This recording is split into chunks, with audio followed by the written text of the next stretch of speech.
Thank you. I know that I'm supposed to be brief, and that is very difficult. Let me begin by looking at some inescapable facts. We are geographically, as well as, of course, economically, historically, and culturally linked to Central America.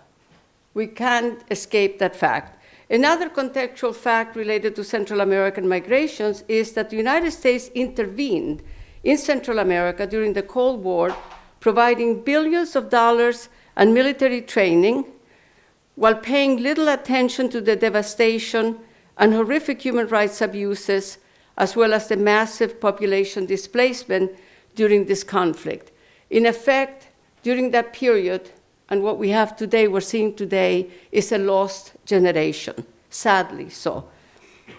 As inconvenient as it may seem now, the United States cannot just pretend it has nothing to do with Central America and avoid some responsibility. As Colin Powell famously said about consequences of American interventions, quote, "If you break it, you own it." That's Colin Powell, what was his role? A defense secretary, right, and Secretary of State from the United States, and a general. And of course, after the mayhem that resulted from that Cold War, the United States government simply lost interest in the region. Now let's move to the present. There is a humanitarian emergency, not a crisis at the border. And certainly it shouldn't be a crisis for a country like the United States of America. As Oscar Arias said, the former president of Costa Rica and Nobel Peace Laureate, quote, "What can the United States do to these children that would be worse than what they have already suffered? And why is such a great country even asking such a question?" A few facts again. The US is the largest drug market in the world, with consequences, of course, for Central America. The US deported about 50,000 Central Americans with criminal records, many of them gang members, without regard to the local consequences, and whether these countries had the ability or the willingness to deal with these deportees. In Guatemala, Honduras, and El Salvador, the response was simple: mano dura. There were no government programs to find a long-term solution and integrate this population into society.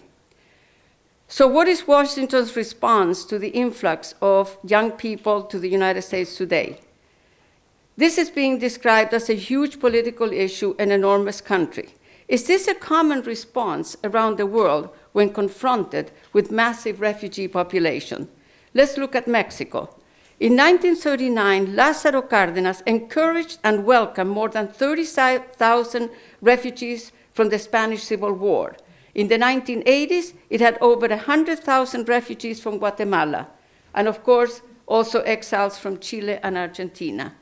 In the 1980s, over 60,000 Salvadorans sought refuge in Honduras, and over 20,000 went to Nicaragua.